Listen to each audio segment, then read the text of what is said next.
আমার জানা ছিল না। সঙ্গে সঙ্গে গেলেন উমাইয়ার কাছে। বিরাট রাদিয়াল্লাহু তাআলা মালিক ছিলেন উমাইয়া।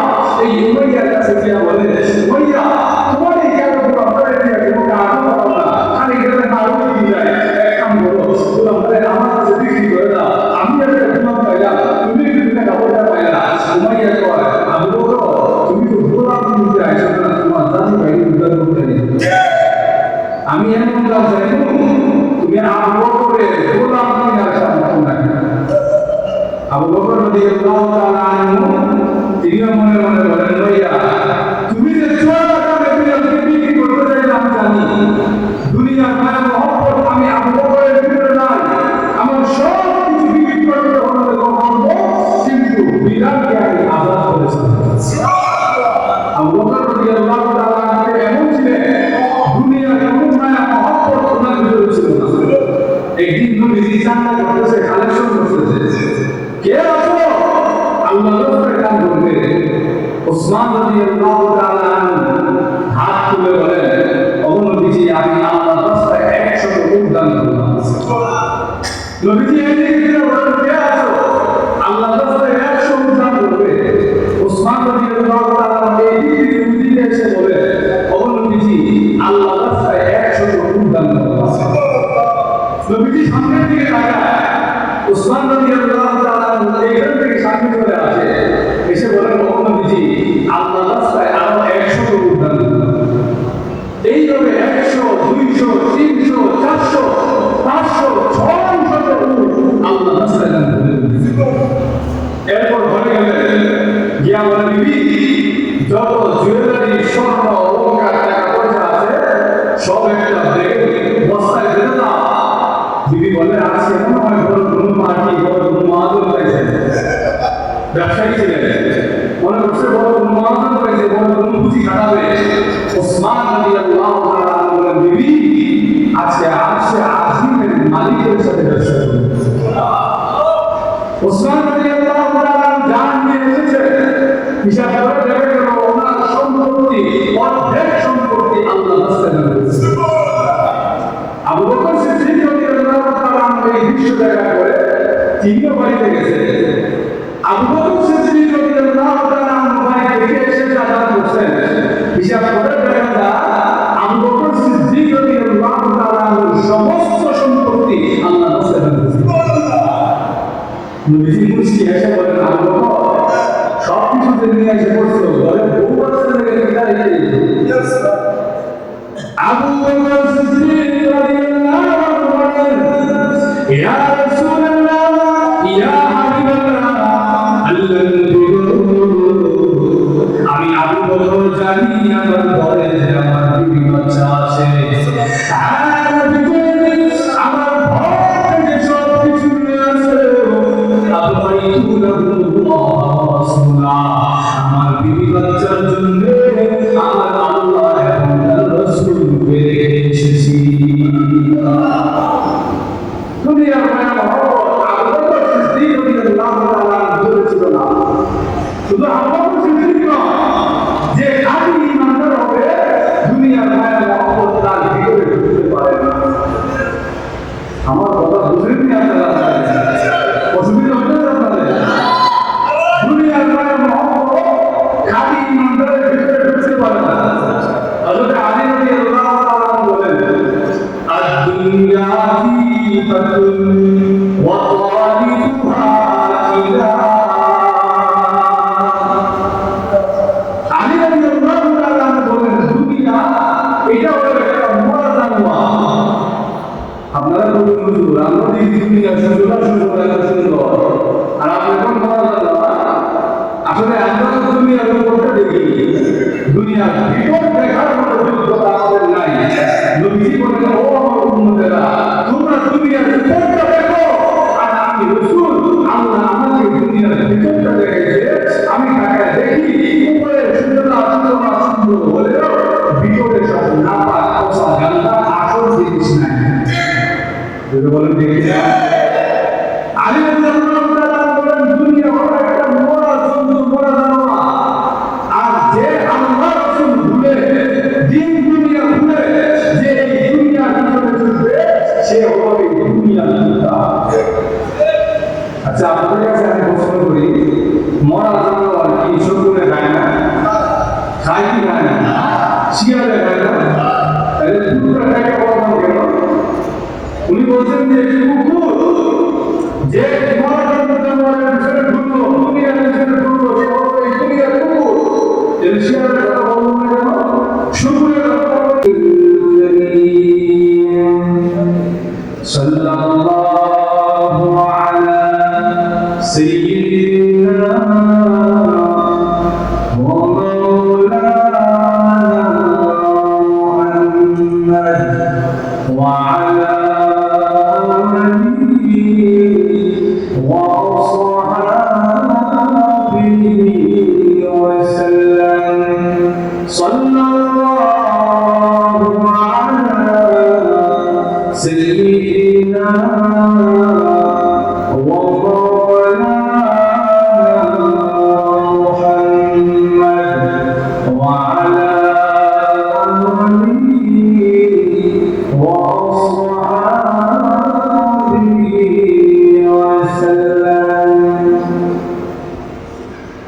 মাদ্রাসায় আশরাফিয়া দৌলতপুর চারগাঁওয়ের উদ্যোগে আয়োজিত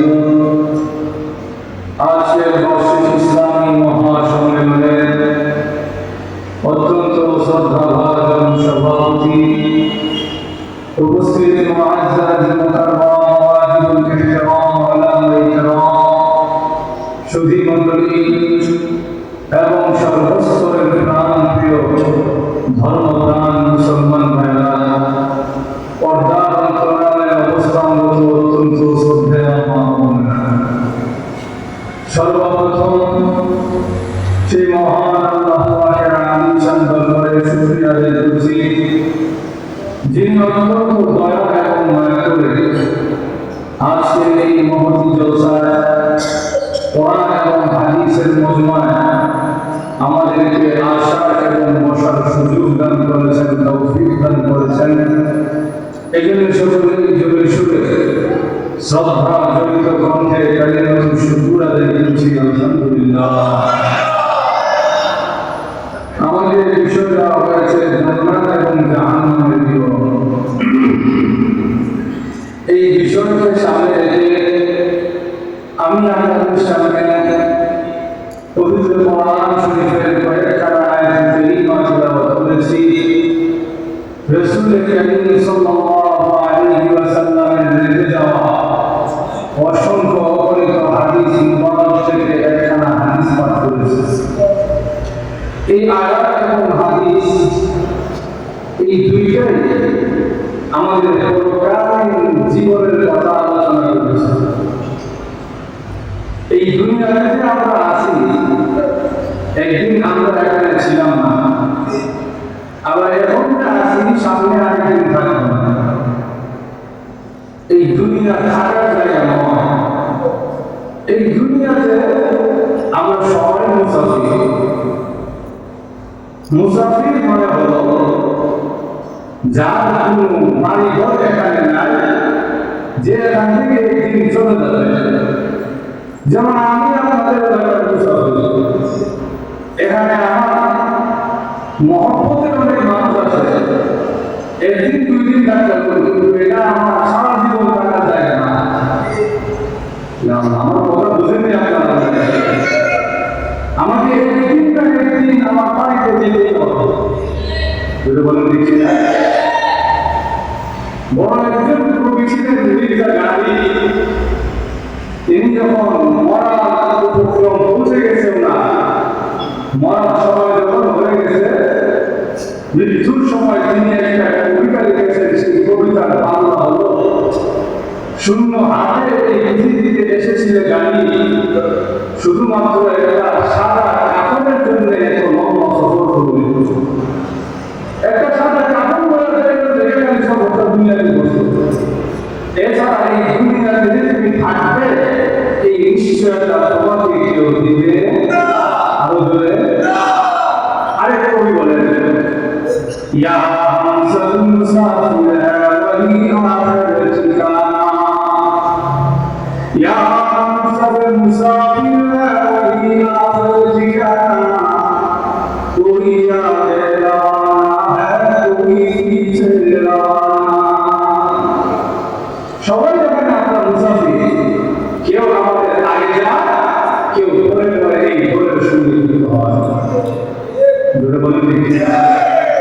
যে কথাটা আমি বলতে চাই, যে কথাটা বুঝাইতে চাই, সেটা হলো এই দুনিয়াটা আমাদের থাকার জন্য নয়, এবং এই দুনিয়া আমাদের আসল বাড়িও নয়।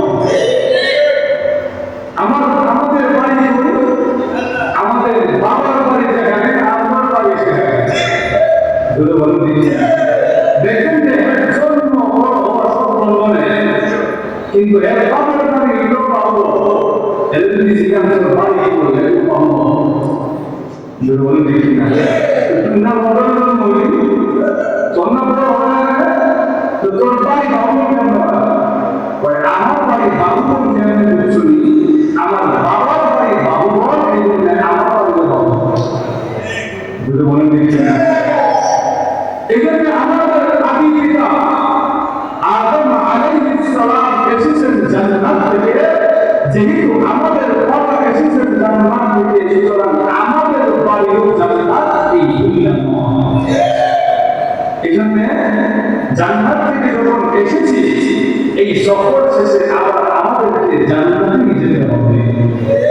জান্নাতে না গিয়া যদি উল্টো দিকে আমাদের, তাহলে সমাজের লোক আমাদের বৈধ করতে যদি কোনো একটা মানুষ এখানে বাজারে আয়ে যায়, ঘুরে ফিরে বাড়ি যায় না, সমাজের মানুষের কারণ লাগে। কেন কারণ লাগে? এখানে এইদিকে যায় একবার, এইদিকে আয়ে একবার, সামনে একবার, পিছিয়ে একবার, এর আওয়াজ আমার মধ্যে আছে। নির্ধারিত একটা জায়গায় গেলে স্থির হয় না, তার আসল বাড়িতে যায় না। এই জন্য লোকেরা তাকে পাগল বলে।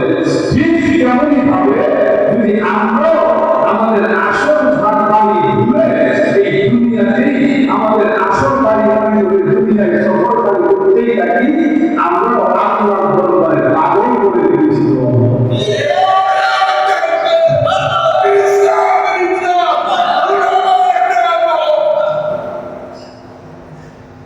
যে কথাটা বলতেছিলাম, এই দুনিয়া আমাদের আসল বাড়ি নয়, আমাদের আসল বাড়ি হলো জান্নাত।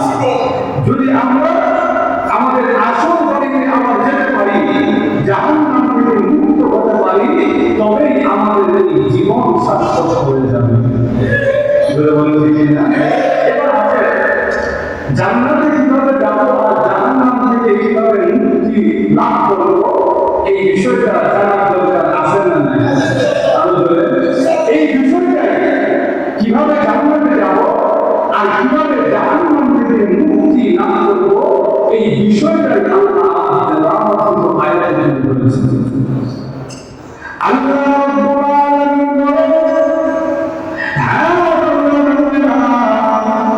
এই দুনিয়াতে গিয়েছো চিরকাল থাকার জন্য নয়, এই দুনিয়া তোমার চিরকাল থাকার জন্য বানানো হয় নাই।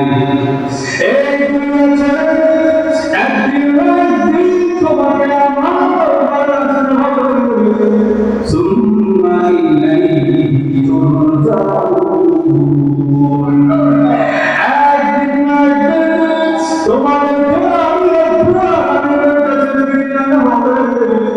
আমার সামনে যখন তোমাকে দাঁড় করানো হবে, ওই সময় যদি তুমি আমার হাত থেকে জান্নাতের টিকিট কামাতে পারো, যদি জান্নাতের টিকিট করতে পারো আর জাহান্নাম থেকে মুক্তি লাভ করতে পারো, তোমার দুনিয়াতে জিন্দেগিটা আমি আল্লাহর কাছে সার্থক হয়ে যাবে। এই দুনিয়াতে জীবন যদি সার্থক করতে হয়, তোমাকে আমি আল্লাহ কিছু বিধিমালা দিয়েছি, তোমাকে আমি আল্লাহ কিছু বিধিবিধান দিয়েছি। এই বিধিবিধান অনুযায়ী যদি নিজের জীবনকে সাজাইতে পারো, আমি আল্লাহ তোমাকে ওয়াদা দিলাম, আমি আল্লাহ তোমাকে আমার আর যে ব্যক্তিটা এই বান্দারা আমি আল্লাহ হয়ে যাবে, ওই বান্দা জিন্দেগিতেও জাহান্নামে যাবে না। যে বান্দা আমার বন্ধু হয়ে যাবে, আল্লাহর সঙ্গে আমাদের সম্পর্কটা দরকার, ভালোবাসার মধ্যে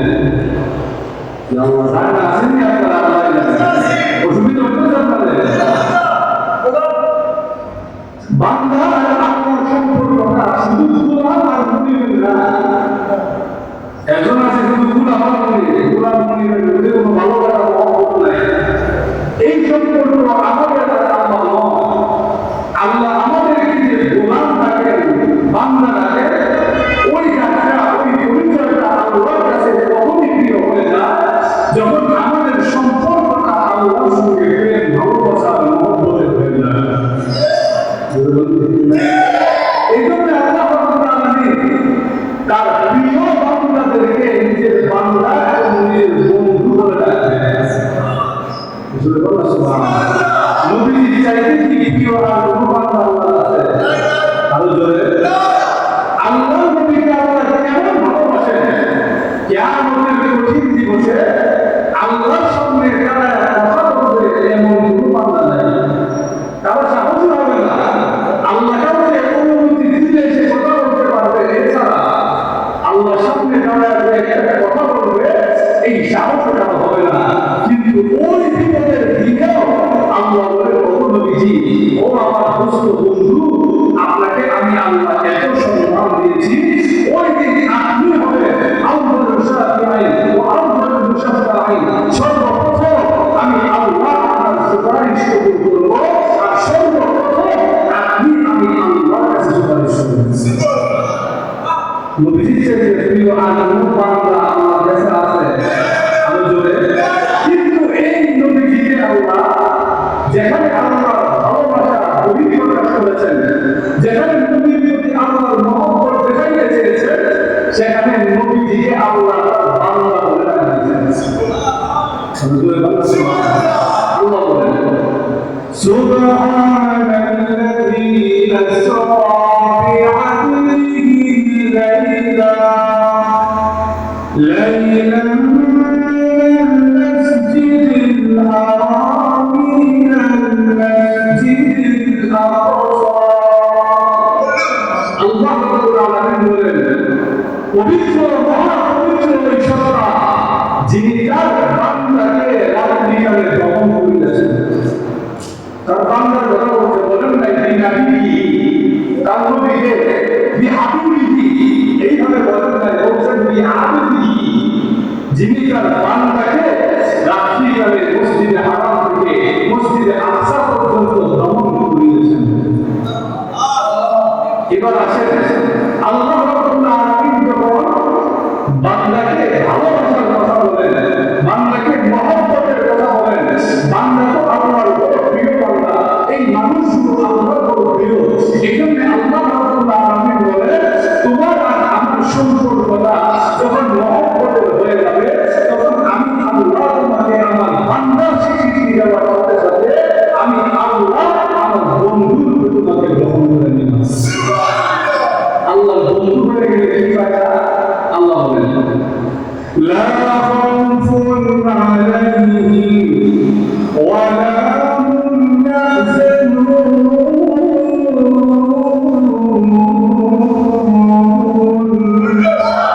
আল্লাহ রাব্বুল আলামিন বলেন, আমার বন্ধু যদি হয়ে যাও, পরকালের জিন্দেগিতে তোমার কোনো ভয় নাই, কোনো টেনশন নাই। এবার আসেন, আল্লাহ বন্ধু আমরা কেন? আল্লাহ বলছেন বন্ধু হয়ে টেনশন নাই, ভয় নাই। এবার বন্ধু হইতেও কেমনে জানার দরকার আছে না নাই? আল্লাহ নিজেই বলেন, বন্ধু যদি হইতে চাও, দুইটা কোয়ালিটি, দুইটা সিফত তোমার মধ্যে ধারণ করতে হবে। দুইটা গুণের অধিকারী যদি তুমি হইতে পারো, আমি আল্লাহ ওয়াদা দিলাম তোমাকে আমার বন্ধু হিসেবে গ্রহণ করে নিব। কেবল দুইটা, বেশি না, খালি দুইটা। শোনার ইচ্ছা আছে কি আপনাদের? আরো জোরে। এক নম্বর, আল্লাযীনা আমানু, এক নম্বর বৈশিষ্ট্য হলো যারা ঈমানদার হবে, যারা ঈমান আনবে, তাদেরকে আল্লাহ তার বন্ধু হিসেবে গ্রহণ করে নিবে। এবার প্রশ্ন হলো, সব ঈমানদার কি আল্লাহর বন্ধু? আপনাদের কি ধারণা সব ঈমানদার আল্লাহর বন্ধু? কিছু ঈমানদার আছে দোকানে ঘরে মাঠে দেখেন, আমি বড় নামাজ না বসন করি, রোজা না রাখতাম পারি, কিন্তু আমার ঈমানদার হলো বলে বলে দেখি না আমাদের আবার ঈমানদার হলো। ঈমানদার দেখা যায় না, যেটা না জবাব দেয় তাকে বলে ঠিক আছে বলে বলে দেখি না। ঈমান বড় শক্ত, মুখে মুখে বললে আমার বন্ধু হওয়া যায় না, কাটি ঈমান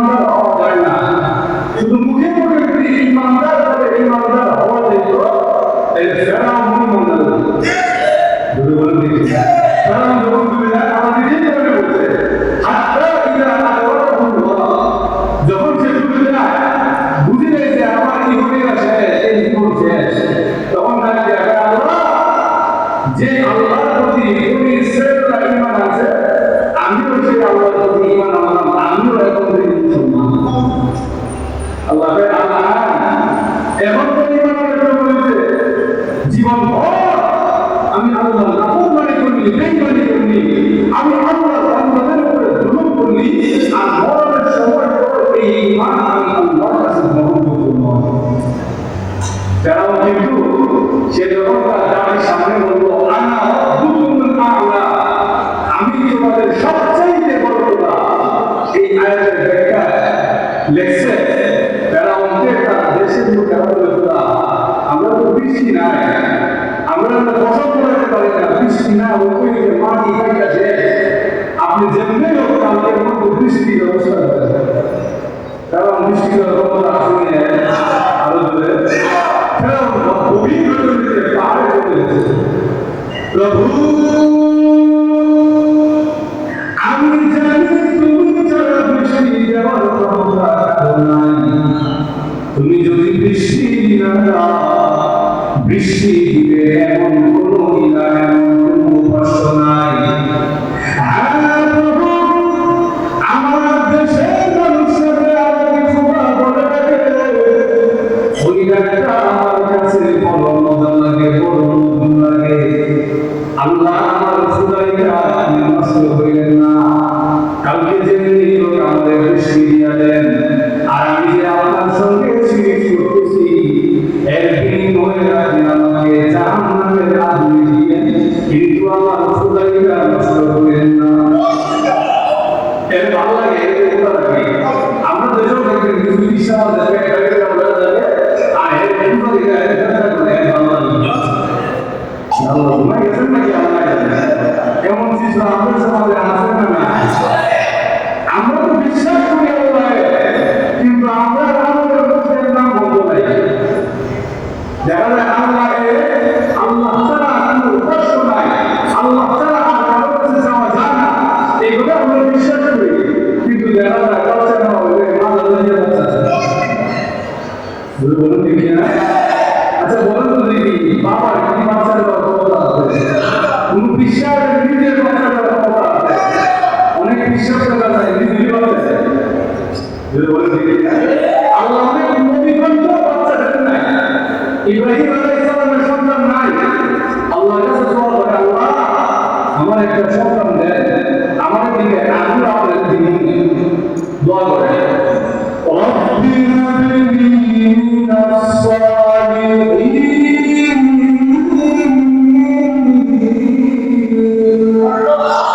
আল্লাহ আমার আপনি একটা নেককার সন্তান দান করেন। এখান থেকে একটা শিক্ষা হলো, সন্তান যখন চাইবে সঙ্গে একটা শব্দ যোগ করে নেককার সন্তান দান করেন।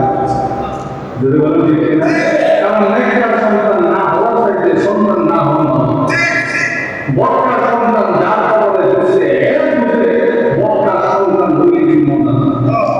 যদি বলেন ঠিক না, আল্লাহ বলে আমার নবী যখন আমার কাছে চাইছে, আমার নেককার সন্তান চাইছে, আমি আল্লাহ আমি আল্লাহ তাকে একটা সহনশীল ধৈর্যশীল সন্তানের সুযোগ দিলাম। কেমন সহনশীল? এই যে বাবার সঙ্গে চরণ বয়সে উপনীত হয়েছে,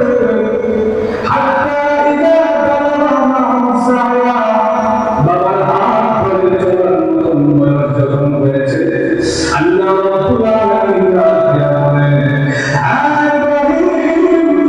আমি আল্লাহ তোমাকে পরীক্ষা করলাম, তোমার এই ছোট্ট সন্তানটাকে আমি আল্লাহর রাস্তায় কুরবানি করে দাও।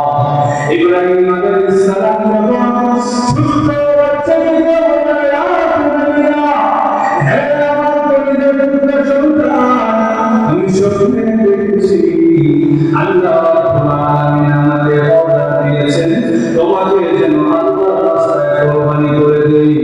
এই কথা শোনার পরে ছোট্ট বাচ্চারা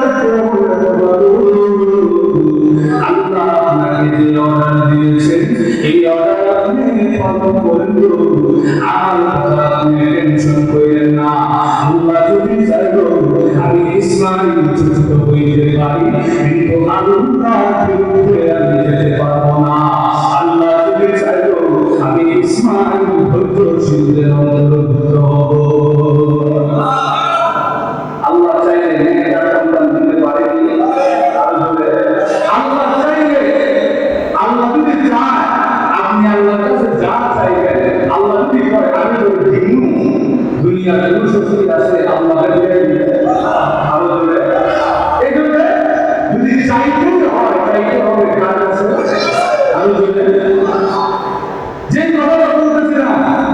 শুধু মুখে মুখে ইমানদার হবে, এই ইমানদার আল্লাহ বন্ধু হবে না। ইমানদার হতে হবে খাঁটি ইমানদার। আল্লাহ বলে গেছেন ইমানদার যদি হইতে হয়, ইমানদার হইতে হবে খাঁটি ইমানদার। খাঁটি ইমানদারের পরে আল্লাহ রসুল এসে গেছেন, বুঝলেন নি আয়াত? রসুল হইতেছে আপনাদের আল্লাহ বলে قل إن صلاتي ونسكي ومحياي ومماتي لله رب العالمين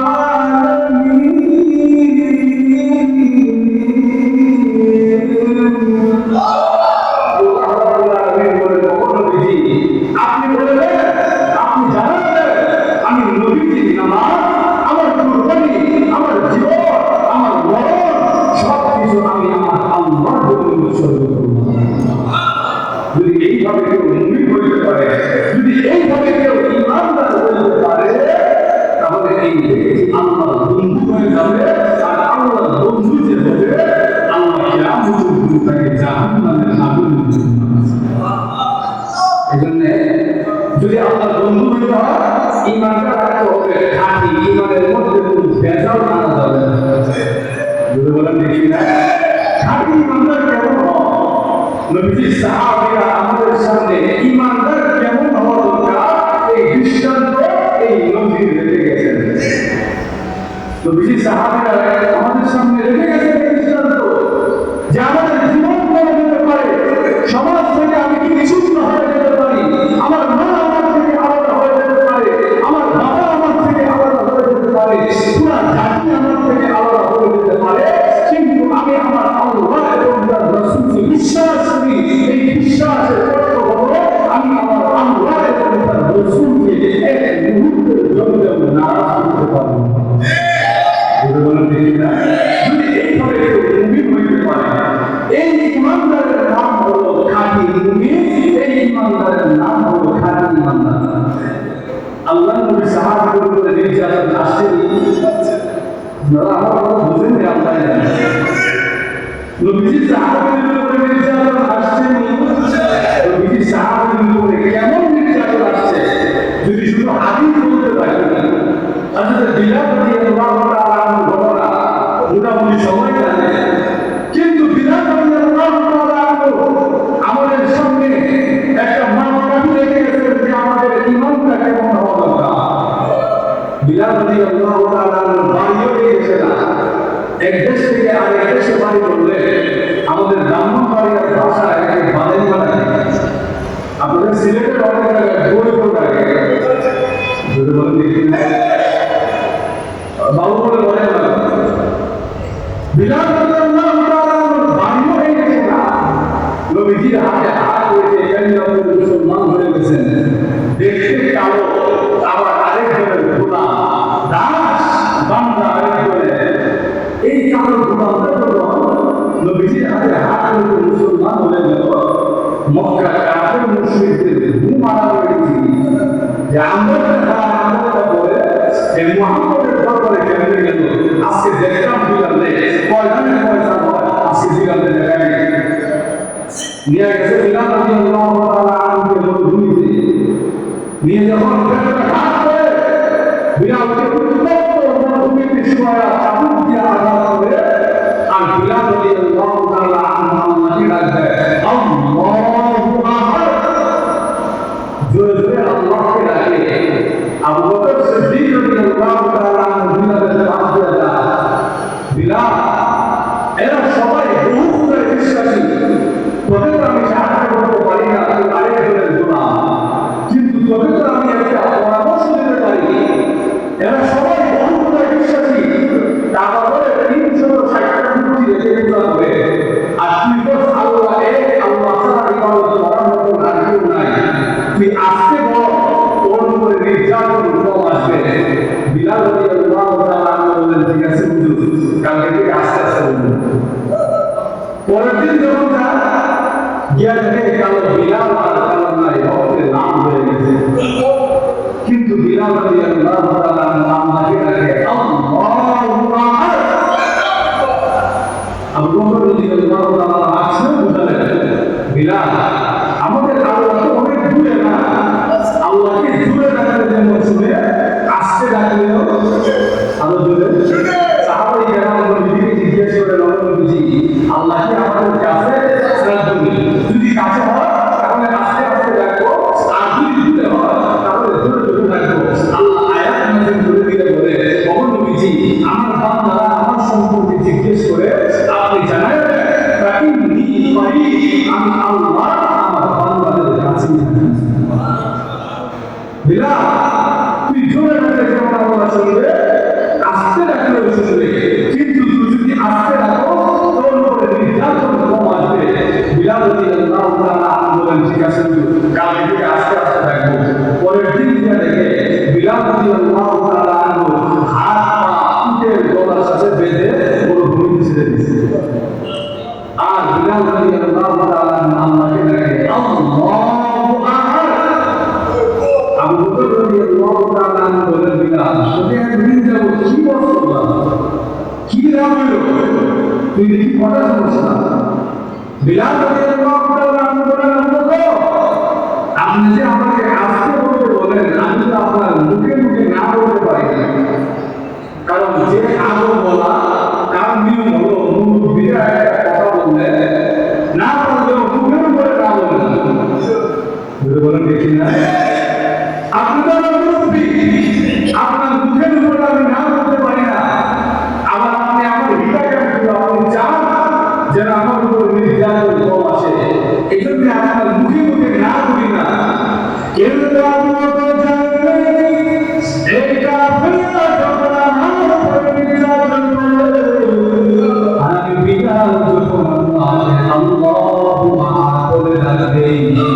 ওই সময় এত মজা আমি বিলাল কাফেরদের অত্যাচার টের পাই না। আবু বকর সিদ্দিক রাদিয়াল্লাহু তাআলা বলেন ইসলামের জন্য ঈমানের জন্য আল্লাহর জন্য এত ভালোবাসা এত মহব্বত এটা তো আমার জানা ছিল না। সঙ্গে সঙ্গে গেলেন উমাইয়ার কাছে, বিলাল রাদিয়াল্লাহু তাআলা মালিক ছিলেন উমাইয়া। এই উমাইয়ার কাছে গিয়ে বলে উমাইয়া তোমার এই কাজগুলো আপনারা কি কোনো কাজ করো না, খালি গেলে মারো কি যায়, এক কাম করো তোমরা আমার কাছে বিক্রি করে দাও, আমি একটা গুনাহ পাইলাম তুমি একটা কাপড়টা পাইলা। উমাইয়া কয় আবু বকর তুমি তো গোলাম নিতে আইছো না, তোমার জাতি ভাই উদ্ধার করতে নেই, আমি এমন কাজ জানি তুমি আবু বকরের গোলাম নিতে আসা না। আবু বকর রাদিয়াল্লাহু তাআলা আনহু তিনি মনে মনে বলেন ভাইয়া তুমি যে চোরা কামে বিক্রি করতে চাইলে আমি জানি দুনিয়ার মায়া মহব্বত আমি আবু বকরের ভিতরে নাই, আমার সব কিছু বিক্রি করতে হলে করবো, কিন্তু বিলালকে আমি আজাদ করেছি। আবু বকর রাদিয়াল্লাহু তাআলা এমন ছিলেন দুনিয়ার কোনো মায়া মহব্বত ওনার ভিতরে ছিল না। একদিন নবীজি জান্নাত করতেছে, কালেকশন করতেছে, কে আছো আল্লাহ রাসূলের কান ধরবে। ওসমান রাদিয়াল্লাহু তাআলা হাত তুলে বলেন ও নবীজি আমি আল্লাহর রাস্তায় 100 উট দান করলাম। নবীজি এদিকে বলেন কে আছো আল্লাহর রাস্তায় 100 উট দান করবে। ওসমান রাদিয়াল্লাহু তাআলা এদিকে নবীজি এসে বলে ও নবীজি আল্লাহর রাস্তায় 100 উট দান করলাম। নবীজি সামনের দিকে তাকায়, ওসমান রাদিয়াল্লাহু তাআলা এইখান থেকে সামনে চলে আসে, এসে বলেন ও নবীজি আল্লাহর রাস্তায় আরো 100 উট দান করলাম। এইভাবে 100, 200, 300, 400, 500, 600 উট আল্লাহর রাস্তায় দান করলেন। এরপর ঘরে গেলেন, গিয়া বলেন বিবি যত জুয়েলারি স্বর্ণ অলংকার টাকা পয়সা আছে সব একটা ব্যাগে বস্তায় ফেলে দাও। বিবি বলে আজকে মনে হয় বড় কোনো পার্টি বড় কোনো মহাজন পাইছে, ব্যবসায়ী ছিলেন, মনে করছে বড় কোনো মহাজন পাইছে, বড় কোনো পুঁজি খাটাবে। ওসমান রাদিয়াল্লাহু তাআলা বলেন বিবি আজকে আজিমের মালিকের সাথে ব্যবসা করবে। ওসমান রাদিয়াল্লাহু তাআলা জান নিয়ে এসেছে, হিসাব করে দেখে গেল ওনার সম্পত্তি অর্ধেক সম্পত্তি আল্লাহর রাস্তায় দান করেছে। আবু বকর সিদ্দিক রাদিয়াল্লাহু তাআলা এই দৃশ্য দেখা করে তিনিও বাড়িতে গেছে। আবু বকর সিদ্দিক রাদিয়াল্লাহু তাআলা বাড়ি থেকে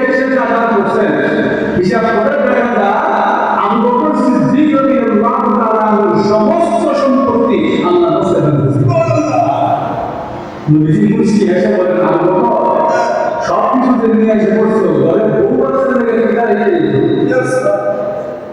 আবু বকর সিদ্দিক রাদিয়াল্লাহু আনহু বলেন, ইয়া রাসূলুল্লাহ ইয়া হাবিবাল্লাহ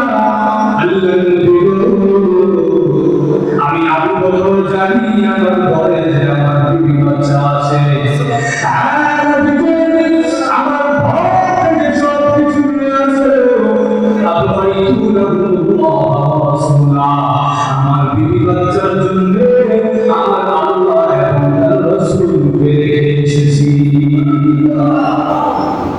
দুনিয়ার মায়া মহব্বত আবু বকর সিদ্দিক রাদিয়াল্লাহু তাআলা বলেছিল না, শুধু আবু বকর সিদ্দিক নয়, যে খাঁটি ঈমানদার হবে দুনিয়ার মায়া মহব্বত তার ভিতরে ঢুকতে পারে না। আমার কথা বুঝেননি আপনারা? অসুবিধা হচ্ছে আপনাদের? দুনিয়ার মায়া মহব্বত খাঁটি ঈমানদারের ভিতরে ঢুকতে পারে না। হযরত আলী রাদিয়াল্লাহু তাআলা বলেন, আদ-দুনিয়া ফিতাতুন ওয়া তালিবুহা ইলা। আলী রাদিয়াল্লাহু তাআলা বলেন, দুনিয়া এটা হলো একটা মরা জানোয়ার। আপনারা বলুন হুজুর, আমরা দেখি দুনিয়া সুন্দর সুন্দর, আর আপনি কোন মরা জানোয়ার? আসলে আমরা তো দুনিয়ার উপরটা দেখি, দুনিয়ার ভিতর দেখার মতো যোগ্যতা আমাদের নাই। নবীজি বলেন, ও আমার উম্মতেরা, তোমরা দুনিয়ার উপরটা দেখো, আর আমি রাসূল আল্লাহ আমাকে দুনিয়ার ভিতরটা দেখাইছে, আমি তাকে দেখি উপরে সুন্দর সুন্দর হলেও ভিতরে সব নাপাক পচা গান্দা আসল জিনিস নাই। যদি বলেন দেখি না, আলী রাদিয়াল্লাহু তাআলা বলেন, দুনিয়া হলো একটা মরা জন্তু, মরা জানোয়ার, আর যে আল্লাহ রাসূল ভুলে দিন দুনিয়া ভুলে যে এই দুনিয়ার ভিতরে চলবে সে হলো এই দুনিয়ার কুত্তা। আচ্ছা, আপনাদের কাছে আমি প্রশ্ন করি, মরা জানোয়ার কি শকুনে খায় না? খায় কি খায় না? শিয়ালে খায় না? তাহলে কুকুরটা খায় কখন কেন? উনি বলছেন যে কুকুর যে মরা জানোয়ারের ভিতরে ঢুকলো, দুনিয়ার ভিতরে ঢুকলো, সে হলো এই দুনিয়ার কুকুর। শিয়ালের কথা বলবো না কেন? শুকুরের কথা বলবো না কেন? কুকুরের একটা দোষ ছিল, মুহাদ্দিসিনে কেরাম ব্যাখ্যায় বলেন, শুকুরে যখন মরা জানোয়ার খায় সে দিনের বেলা খায়, রাতে এরকম পাওয়া যায় না। শিয়ালে যখন মরা জানোয়ার খায় সে শুধু রাতেই খায়, দিনে সে এখানে আসে না। কিন্তু কুকুর এমন একটা প্রজাতি, এমন একটা প্রাণী, সে যদি মরা জানোয়ার খায় এর বাইরে বলে এর মালিক বলে। ঘুমাই গেছেন কথা কি মাছ করবো? এই জন্য দুনিয়ার মোহ, দুনিয়ার মায়া মহব্বত খাঁটি ঈমানদারের ভিতরে ঢুকতে পারে না। আর ঈমানদার যদি আল্লাহর জন্য হয়ে যায়, দুনিয়া এমনি তার পিছনে ছুটে ছুটে আসবে। বলেন দেখি না, মানদাবুল কওলা ফালাহুল মুলক, আল্লাহর হয়ে যাবে, সারা দুনিয়া এমনি তার হয়ে যাবে। বলেন দেখি না। আবু বকর সিদ্দিক রাদিয়াল্লাহু তাআলা আনহু বলেন, উমাইয়া তোমার মনে হয়েছে তুমি চড়া দাম চাইলে আমি বিড়াল রেখে দিতে পারবো না। আমি আবু বকর নিয়ত করে এসেছি, আমার সব কিছু বিক্রি করতে হয় বলে দিব, কিন্তু বিড়ালকে আজাদ করে দিব। ঠিক দেখা গেছে চড়া দামে ওই দুই একর দামে গোলাম বিক্রি হইতো না, চড়া দামে বিলাল রাদিয়াল্লাহু তাআলা আনহু কিনলেন। কিনে বিলাল রাদিয়াল্লাহু তাআলা আনহু গিয়া বলেন, বিলাল, যে আল্লাহর জন্য, যে ইসলামের জন্য, যে ঈমানের জন্য তোমার এত মহব্বত, এত ভালোবাসা, সেই আল্লাহর জন্য এই মুহূর্তে আজাদ করে দিন। তাহলে সাহাবায়ে কেরামের নির্যাতন এসেছে, পরিবার থেকে বিচ্ছিন্ন করে দিয়েছে। আবু জাহেল সুমাইয়া রাদিয়াল্লাহু তাআলা আনহু রাজস্থানে বর্ষা দিয়া আঘাত করে শহীদ করে দিয়েছে। নবীজির হাতে হাত রেখে যে কান্না করতো তার উপরে নির্যাতন নিশ্চয়ই দোলা চালিয়ে দিত। একটাই কারণ, নির্যাতনের ভয়ে কেউ মুহাম্মদের দলে আসবে না। কিন্তু সাহাবায়ে কেরাম হযরত খাব্বাব রাদিয়াল্লাহু তাআলা আনহু পিঠের মধ্যে দুষ্ট নাই, বড় বড় গর্ত। ওমর রাদিয়াল্লাহু তাআলা আনহু বলেন, তোমার পিঠে এত বড় বড় গর্ত কেন? তিনি বলেন, ওই কাফেররা ওই মুশরিকরা আমাকে জ্বলন্ত অঙ্গারের উপরে শুয়ে দিয়েছে। আমার চর্বি গোশত বসে বসে এই আগুন দিত, তারা আবার আগুন জ্বালায় দিত আর বলতো আব্বা ওই এমনি এমনি বলবি আল্লাহ মুহাম্মদের দরকার চাবি কোনটা করবি চিন্তা করে দেয়। আব্বা রাদিয়াল্লাহু তাআলা আনহু বলেন আমি তাদেরকে জানিয়ে দিয়েছি আমার সবগুলো জীবন আল্লাহর রাস্তায় একটা একটা করে বের করে দিতে পারতাম, আমার সমস্ত জীবন আল্লাহর রাস্তায় বের করে দিতাম, কিন্তু এক মুহূর্তের জন্য ঈমান হারা হয়েছে। সাহাবায়ে কেরাম শত নির্যাতন আসার পরেও নিজের ঈমানটাকে শক্ত মজবুত করে ধরে রেখেছেন। কেন? এর একটাই কারণ, যদি কেউ খাঁটি ঈমানদার খাঁটি মুমিন হতে পারে আল্লাহ বলেন তোকে আমি আল্লাহ বন্ধুত্বে গ্রহণ করে নিব আর মরার সাথে সাথে আমি আল্লাহকে জান্নাতে পৌঁছে দেব। এই হলো এক নম্বর। মনে আছে না আপনাদের দুইটা গুণের কথা? এই হলো এক নম্বর। যারা ঈমান আনবে, যারা খাঁটি মুমিন হবে, এরা আল্লাহর বন্ধু হবে। দুই নম্বরে কি? যারা আল্লাহকে ডরাবে, যারা আল্লাহকে ভয় করবে, এরা আল্লাহর বন্ধু হয়ে যাবে। কিয়ামতের দিন আল্লাহ এদের হাতে জান্নাতের চাবি দিয়ে দিবেন। আল্লাহকে ভয় আমরা করিনি, ভয় তো করি বহুত নাম করি, কিন্তু দেখা যায় একটা সময় আমাদের বোম মারা শুরু হয়ে যায়। বলে দেখি না এমনি বড় তারা জ্বালায়, কিন্তু আমাদের আমলে জিন্দিগি ধীরে জায়গায় দেখবেন আল্লাহর জবানের নাম বলবো। এটা আমাদের জগতের আজকে বাস্তব কথা, আমাদের সমাজের আজকে বাস্তবতা। এটা আমরা আল্লাহরে দোয়ানি চাই দিয়েছি। আল্লাহকে যদি বান্দা না করা, আমার আল্লাহর সামনে দাঁড়ায় আমাদের জবাব দিতে হবে। ওয়া আম্মা মান খাফা মাকাম রাব্বিহি ওয়া নাহা নাফসা আনিল হাওয়া। আল্লাহর সামনে দাঁড়ায় আমাদের জবাব দিতে হবে। এই ভয় যদি বান্দার মধ্যে না থাকে, আমাদের সমাজ, ওই সমাজ কখনো আদর্শ সমাজ হতে পারবে না। আল্লাহর ভয় বান্দার মধ্যে নাই, রেড পুলিশের জন্য কি বান্দার মধ্যে আল্লাহ মনে গেছেন না বাজার যদি একটা রেলের গাড়ি আইসা দাঁড়ায় আর যদি ঘোষণা দেয় লাইট দিয়া যে যদি কাউকে দিয়ে দুর্নীতি করতেছে, ওজনে কম দিতেছে, মানুষের খাবার আছে, এটা হলো গাড়ি করে লাভ না। আপনি যদি আসবে বলেন দেখি বাজারে একটা ব্যবসায়ী দুর্নীতি করবে, আরো জোরে কেন করবে না? বাজারের মধ্যে রেলের গাড়ি ছাড়া যদি বলেন দেখি না। ঠিক সেমনই ভাবে বান্দা যদি আল্লাহকে ভয় করা আরম্ভ করে, বান্দা যদি আল্লাহর পরিচয় পেয়ে যায়, আমার আল্লাহর সামনে দাঁড়ায় আমাকে জবাব দিতে হবে, এই ভয় যদি বান্দার মধ্যে এসে যায়, আল্লাহর কসম এই সমাজ একটা আদর্শ সমাজে পরিণত হবে।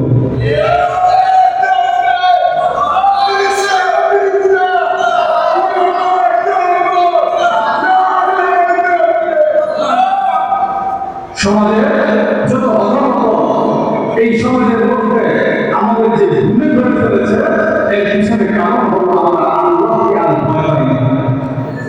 বলে দেখি না, আল্লাহকে যদি ভয় পাই বান্দা, আল্লাহ বলছেন আল্লাযীনা ইয়াযুন্নুনা আন্নাহুম মুলাকু রাব্বিহিম ওয়া আন্নাহুম ইলাইহি রাজিউন। যে বান্দারা বিশ্বাস করে আমাকে একদিন না একদিন আমার রবের সামনে দাঁড়াইতে হবে, আমার রবের কাছে আমাকে ফিরে যেতেই হবে, আমার রব যদি আমাকে প্রশ্ন করে আমি আল্লাহকে এত নিয়ামত দান করেছিলাম, আমার দুনিয়াতে আপনি আমার রিজিক খাইলেন, আমি আল্লাহ নাফরমানি কেন করি, এই প্রশ্নের কোনো জবাব আছে? আরো বলেন, এই ভয় যদি বান্দার মধ্যে এসে যায়, বান্দা দুর্নীতি করবে না, বান্দা সুদ খাবে না, বান্দা ঘুষ খাবে না। এক কথায় একটা মানুষকে যদি আদর্শ মানুষে পরিণত করতে হয়, একটা মানুষকে যদি সোনার মানুষে পরিণত করতে হয়, তার ভিতরে আল্লাহর ভয় ঢুকে দিতে হবে। বলেন দেখি না, এজন্য আল্লাহ নবীকে বলছেন, ও নবীজি আমাকে যাবো না, আপনি মানুষের ফিরে আসেন না, আপনি মানুষকে ওয়াজ করেন, ওয়ালাকিন ফাইন্না যিকরা তানফাউল মুমিনিন। আপনি ওয়াজ রসুল করেন না, কারণ জাহিলি যুগে একটা মানুষ, যে মানুষগুলা তার ছেলেকে ওসিয়ত করে যেত যে আমি মরে গেলে অমুকে বলে অমুক বাড়ি অমুক ঘোড়া লোকে আমার দুশ্মনে আছে, শত্রুতা আছে, আমি মরে গেলে হে পুরি দিয়া তুমি মনটা খাই নাউজুবিল্লাহ বলেন না, এবারে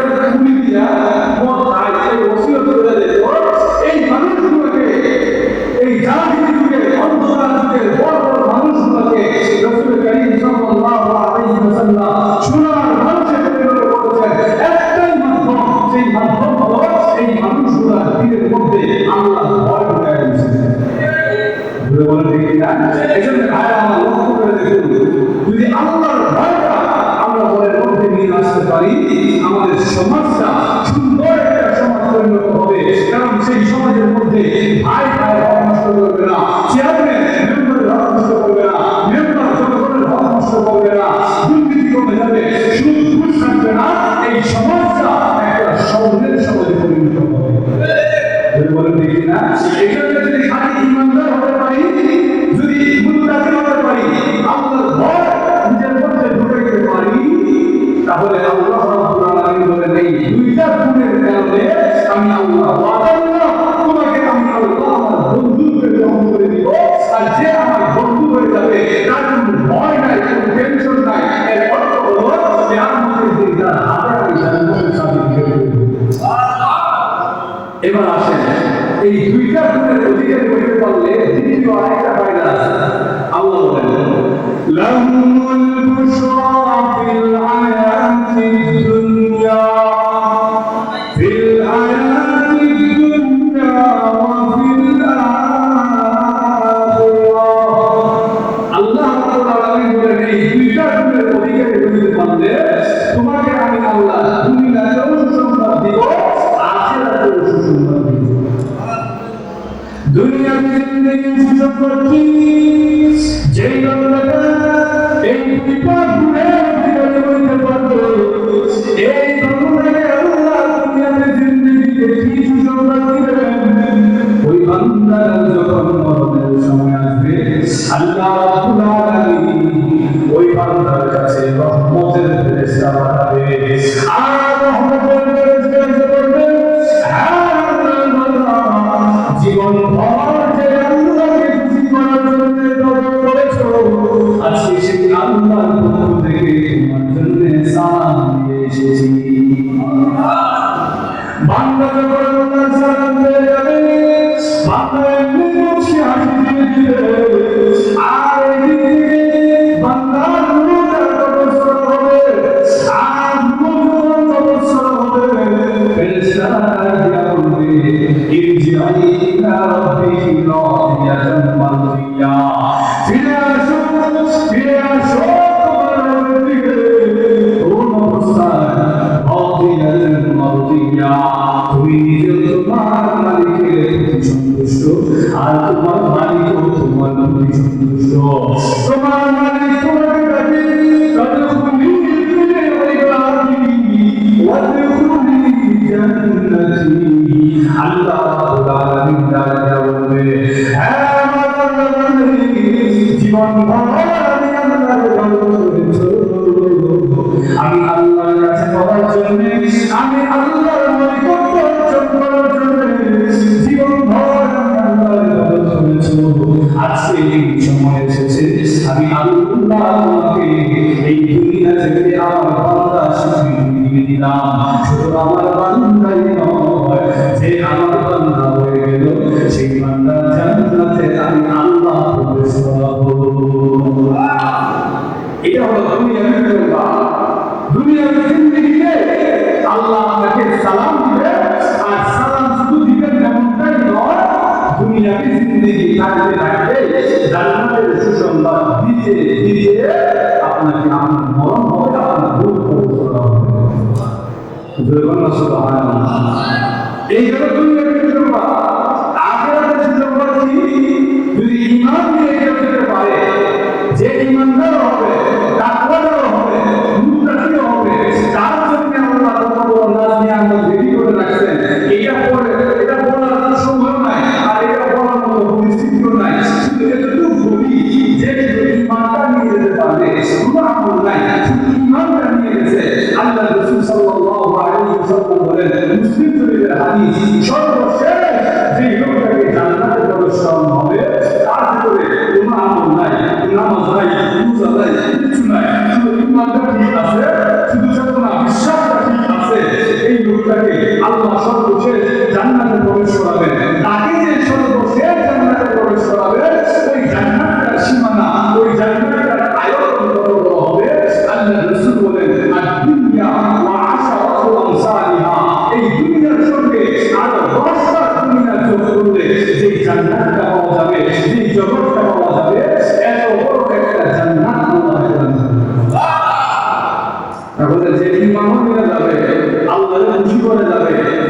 তরিকা মতো চলবে, আল্লাহ তাদের কত বড় নাম দিবেন। কারণ আমার কাছে তো দোয়ার কোনো চেষ্টা আপনাদের চিন্তা আল্লাহ কাছে দোয়ার ভূমি আছে, আমাদের একদিন আছে গ্রাম্য ব্যক্তি একদিন নবীর কাছে দোয়া করতেছে, আল্লাহুম্মা রহমনি ওয়া মুহাম্মাদা ওয়া লা তুশরিক বি রাহমাতিকা আহাদা। একবার আল্লাহ আপনি আমার কাছে দিয়ে দোয়া করেন, আমি এর নাম হলো সবাই যদি আল্লাহ দোয়া করে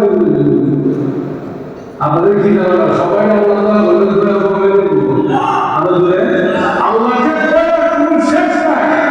এর প্রমাণ হলো শুধু ঈমান রাখলে হওয়ার কারণে আল্লাহকে এই দুনিয়া থেকে 10 গুণ বড় জান্নাত দেন। এই জন্য রাজি আসেনি আমরা, আরো জোরে কে কে রাজি আছেন একটা হাত তুলে আল্লাহ রাখেন। আল্লাহ সবাইকে কবুল আর মঞ্জুর করুন, সকলে বলেন আমিন। ভাইরা শেষ কথা, এই দুনিয়াতে আমরা একদিন ছিলাম না, এখন আসি, আবার একদিন থাকবো না। যাই করি না কেন নিজের বুকের ভিতরে আল্লাহ যদি ভয়টা, আল্লাহ যদি ইমানটা যদি ঠিক রাখতে পারি, দুনিয়াতে দ্বিতীয় সুন্দর হবে। আসলে ময়দানে যখন উঠবো ওই জগতে কেউ কাউকে চিনবে না, কেউ কাউকে পরিচয় দিবে না। ওই বিপদের দিনেও আপনার ইমান, আপনার নেক আমল আপনাকে সাহায্য করবে। এই জন্য যাই করি না কেন নামাজটা ঠিক রাখতাম, রোজাটা ঠিক রাখতাম, আল্লাহ যেমনি বলছে এমনি চলতাম, রসুলের তরিকা মতো চলতাম। এটুকু যদি ঠিক রাখতে পারে আপনার দুনিয়াতে জিন্দেগি সার্থক হয়ে গেছে। আল্লাহ রাব্বুল আলামিন আমাদেরকে বোঝার এবং আমল করার তৌফিক দান করুন। সকলে বলেন আমিন। ওয়া আখিরু দাওয়ানা আলহামদুলিল্লাহি রাব্বিল আলামিন। আলহামদুলিল্লাহ। সম্মানিত উপস্থিতি, আমরা